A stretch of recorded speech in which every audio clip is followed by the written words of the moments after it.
afternoon, girls. I hope you're feeling well today and you're all happy and jolly. Nanny's been shopping to Sainsbury's. No, she went to Aldi today. But enough of that. Enough, Grandad. Come on, come back here. Sorry. Stop filming the bears. Right, so it's story time, Grandad. You may remember when we first started reading stories that we did about the troll living under the bridge and the 3 billy goats gruff. Now, I've got a different one about a troll, which you may know. I don't know whether you've read this one or not. It's called The Troll. And it's by Julia Dick Donaldson, the lady that wrote The Gruffalo, the author. So, there was once a troll who lived under a bridge. That's where trolls are supposed to live. There he is. Meanwhile, far out at sea, there were some pirates who lived in a ship. That's where pirates are supposed to live.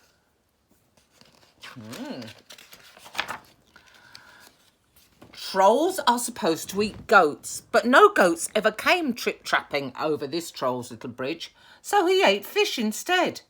But one morning, he heard a faint noise on his bridge. Up he popped, and he said what trolls are supposed to say, which is, "Who's that trip-trapping over my bridge?"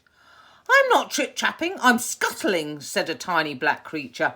"And I'm a spider." "Oh, bother, I thought you were a goat," said the troll. "No, goats have fur," said the spider. "Never mind, I'll eat you anyway," said the troll. "You make a nice change from fish." "Oh, please don't eat me," said the spider. "Why don't you go further down the river to the next bridge? It's a much better bridge for goats."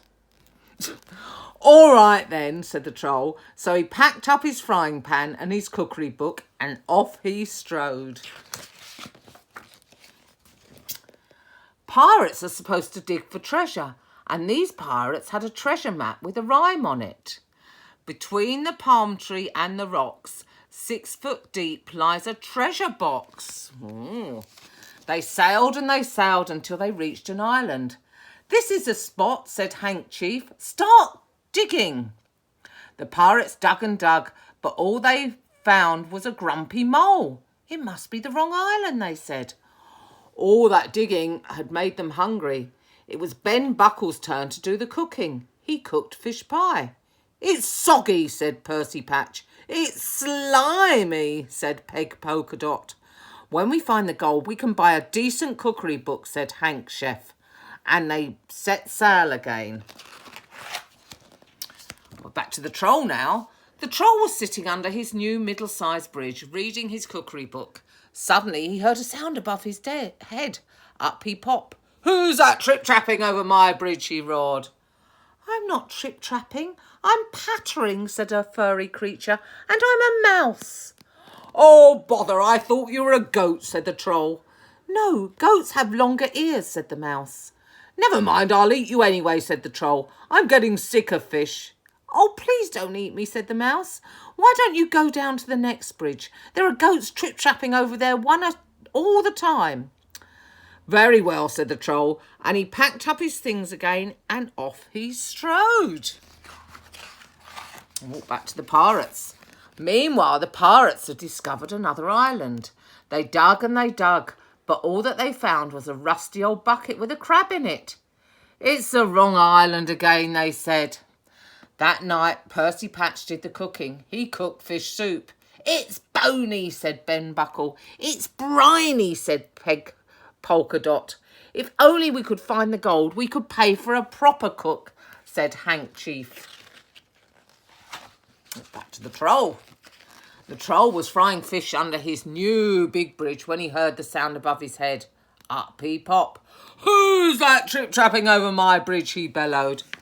"I'm not trip-trapping, I'm lolloping," said a creature with long ears, "and I'm a rabbit." "Oh, bother, I thought you were a goat," said the troll. "No, goats have hooves," said the rabbit. "Never mind, I'll eat you anyway," said the troll. "Anything's better than fish." "Oh, please don't eat me," said the rabbit. "Why don't you walk down to the next bridge? There are herds of goats trip-trapping over that one." "Are you sure?" asked the troll. Once again he packed up and off he strode. to the pirates. Meanwhile, the pirates were digging on a new island. They dug and they dug, but all that they found was an old Wellington boot with a nest of centipedes in it. We'll never find the right island, they said.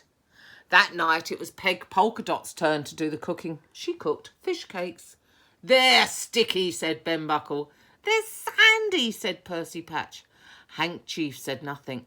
He was too busy being sick over the side of the ship. Oh, back to the Troll. The Troll's river grew wider and wider. Then it stopped being a river and it flowed into the sea. The Troll found himself on a sandy beach. "There isn't another bridge," he said. "That rabbit was tricking me." And then he spotted some hoof prints in the sand. "A goat at last," he cried. He looked around, but he couldn't see any goats. "Never mind, it will probably come back tomorrow," he said.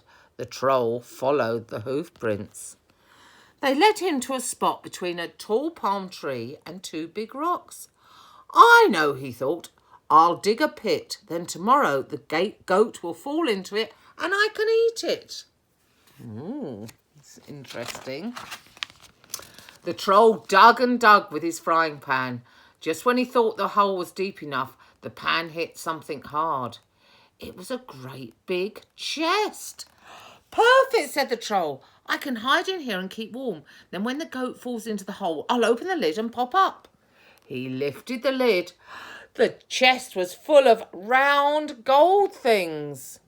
"These are no use to me," he said, and he threw them all into the sea. Oh dear. Then he climbed into the chest and lay down.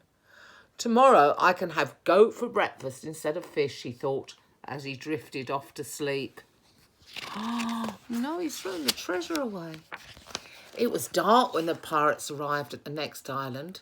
"This is the spot," said Hang Chief. "But someone's been digging here already," said Ben Buckle. "Don't say they found the treasure before us," said Percy Patch. "No, look, here it is," said Peg Polkadot. The chest was heavy. "It must be full of gold," said Hang Chief. "Quick, back to the ship before anyone stops us." Oh no, what's going to happen now? The Troll was woken by a big bang. "That's my breakfast falling into the hole," he thought.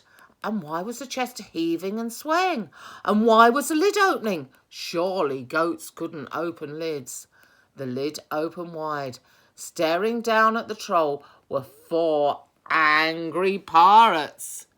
"Where's the gold?" shouted Hank Chief. I threw it into the sea," said the Troll. The plank, yelled Ben Buckle and Percy Patch. "Make him walk the plank." The next second, the pirates were pushing him onto it. "Who's that trip-trapping over my plank?" jeered Hang Chief. "I'm not trip-trapping, I'm shuffling," said the Troll in a very small voice. "And I'm a troll." He reached the end of the plank. His knees were knocking. "Jump!" yelled the pirates. But just then, Peg Polkadot came running up. "Wait," she cried. "I found something else in the chest." In one hand, she held the Troll's frying pan. In the other hand, she held his cookery book. "Stop!" called Hang Chief. He looked at the Troll in a new way. "Can you cook?" he asked. "Yes," said the Troll. And "Yes!" shouted the pirates. "Then you can stay," said Hang Chief. "Thank you," said the Troll, and he shuffled back along the plank. "When shall I start?" "Now," said Hank. The pirate showed the Troll the ship's kitchen. The Troll grinned. He turned to his favourite page in his cookery book.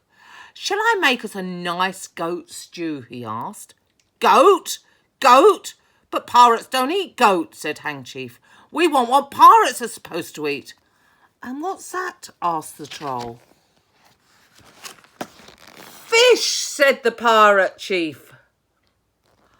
Hey, I really, really enjoyed that story. Did you enjoy that story, Grandad? I did. It was great. It was really, really funny and interesting and very long. So it may be Grandad has had to put this into 2 parts. Anyway, have a good day, rest of the day, everyone, and see you later. Bye.